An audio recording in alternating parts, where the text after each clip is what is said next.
నేను చెప్పబోయేది ఒక సినిమా స్టోరీలో ఉంటుంది. సినిమా స్టోరీలో కాదు, సినిమా స్టోరీనే. అంటే చాలా స్కెచ్ చేసుకొని చేస్తున్నారన్నమాట ఇలాంటివన్నీ. అదేదో పెద్ద విషయం ఏం కాదు. మనకి ఇప్పుడు రెగ్యులర్ జరుగుతున్నటువంటి వివాహేతర సంబంధాలే. ప్రెజెంట్‌గా ఇప్పుడు భర్త బయటికెళ్ళంగానే భార్యలో పక్కింటోళ్ళతో లేదంటే ఎవరితోటి అక్రమ సంబంధాలు పెట్టుకుంటా ఉన్నారు. అలాగే భర్తలు ఆఫీస్‌కని పోయి వాళ్ళకి తోటి ఉద్యోగులతోటి ఏదో ఒక రిలేషన్‌తో పెట్టుకొని అందరని చెప్పట్లేదు. కానీ జరుగుతూనే ఉన్నాయన్నమాట ఏదో ఒకటి. ఇలా జరగటం వల్ల ఆ కుటుంబం యొక్క గతి విషాదం అయిపోతుందన్నమాట. ఇదే కోవలోకి చెందిన విషయం ఒకటుంది. అదేంటంటే వెస్ట్ బెంగాల్‌లో హౌరాలో ఒక జరిగిన ఇన్సిడెంటు పెను దుమారాన్ని సృష్టిస్తుందన్నమాట. అదేంటంటే హౌరాకు చెందిన ఒక మహిళ బారాక్పూర్ చెందిన ఒక అబ్బాయితోటి పరిచయం అయ్యి అది కాస్త ప్రేమగా మారింది. ఈ యొక్క మహిళకి భర్త, ఒక కూతురు కూడా ఉన్నారనమాట. వీళ్ళకి అంటే చాలా మధ్యతరగతి కుటుంబమే. సాదాసీదాగా సాగిపోయే జీవితం అనమాట. కానీ ఆమె ఏం చేసిందంటే ఆ ప్రియుడి దగ్గరికి వెళ్ళిపోవటానికి ఒక ప్లాన్ వేసుకుంది. ఆ ప్లాన్ ప్రకారం తను ఏం చేసిందంటే భర్త యొక్క కిడ్నీ అమ్మేస్తే కొంత డబ్బులు వస్తది. ఆ డబ్బులతోటి మనం బ్యాంకులో దాచుకున్నా లేదంటే చిట్టీలు కట్టినా కానీ రొటేట్‌గా ఉంటది. ఆ డబ్బులతోటి మనం హ్యాపీగా బతకొచ్చు అని చెప్పేసి భర్తకి పదే చెప్తా ఉంటే ఒకానొక రోజు ఆ భర్త కూడా తన భార్య మాటలు విని నమ్మి ఓకే అలాగే చేద్దామని చెప్పేసి భార్యకి ఓకే చెప్తానమాట. భార్య ముందుగానే కిడ్నీ దళారులతో మాట్లాడుకొని ఒక 10 లక్షల బేరం కుదుర్చుకుంది.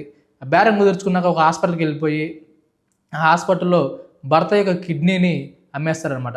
అమ్మేసిన ద్వారా వచ్చిన డబ్బులతోటి ప్రియుడు ఎవరైతే ఉన్నారో బరక్పూర్ వెళ్ళిపోయి అతని ఇంటికి వెళ్ళిపోతుందనమాట. తర్వాత ఇతనికి మెలుకు వచ్చినాక ఇంకా నా భార్య వస్తుందని తీసుకెళ్ళని చెప్పేసి ఎదురు చూస్తున్నానంటే అక్కడున్న సిబ్బంది మీ భార్య లేదు వెళ్ళిపోయింది అని చెప్పి చెప్పడంతో ఇతను ఒక్కసారిగా షాక్‌కు గురయ్యాడు అనమాట. ఈ గురవడంతో అతను తేరుకొని తర్వాత బయటకు వచ్చినాక పోలీస్ కంప్లైంట్ అవుతుందో ఫోన్ ట్రేస్ చేసి బారక్పూర్లో ఉన్నట్టు తెలిసింది. ఆ బారక్పూర్లోని ఇంటికి భర్త కూతురు వెళ్ళి ఇంటి బయటకు వెళ్ళి రమ్మని అడిగితే తను రాకుండా నిరాకరించిందనమాట. అసలు ఇలాంటి సంబంధాలు ఎందుకు పెట్టుకుంటున్నారు? ఇలా ఎందుకు చేస్తున్నారు? ఇలాంటి సంబంధాల ద్వారా సమాజం ఎంతో చెడిపోతుందన్నమాట. సమాజంతో పాటు చుట్టూ ఉన్న వాళ్ళు కూడా చాలామంది పాడైపోతున్నారు. ముఖ్యంగా యువత, అందులో అబ్బాయిలు అసలు పెళ్లి చేసుకోవడానికి చాలా సంకోచిస్తున్నారని చెప్పుకోవచ్చు. ఎందుకంటే ఇప్పుడు జరుగుతున్న ట్రెండ్లో చాలా మేజర్ కేసెస్ అమ్మాయి తప్పు చేసిందని చెప్పేసి తేలింది. ఎక్కడో మైనర్ కేసెస్ 1 or 2 అబ్బాయి తప్పు చేసిందని చెప్పేసి కేసులన్నీ ఫైల్ అయ్యాయి అనమాట. దీన్ని బట్టి మనం చెప్పుకోవచ్చు అవి కూడా ఒక లైంగిక సంబంధం అవ్వచ్చు, లేదంటే ప్రేమ అవ్వచ్చు, లేదంటే ప్రేమ అనే పేరుతో అబ్బాయిని చంపేయటం, లేదంటే ఒక అబ్బాయి దగ్గర ఎక్కువ ఆస్తుందని చెప్పేసి ఒక అబ్బాయి దగ్గర తక్కువ ఆస్తుందని చెప్పేసి మనం ప్రేమించిన వాడిని ఎట్లా వదులుకోవాలని చెప్పేసి ఒక ఆలోచనతోటి క్రిమినల్ మైండ్గా తయారైపోయి అబ్బాయిని ఎలా చంపాలి, ఇలా చంపాలా అలా చంపాలా అనే సిచ్యువేషన్లోకి వెళ్ళిపోయి ఒక పక్కన ప్రేమకున్న వాల్యూ తీస్తున్నారు, ఇంకో పక్కన భార్య భర్తలకు ఉన్న బాండింగ్ ఒక రిలేషన్ కూడా దెబ్బతీస్తున్నారని చెప్పి నేను అంటున్నాను.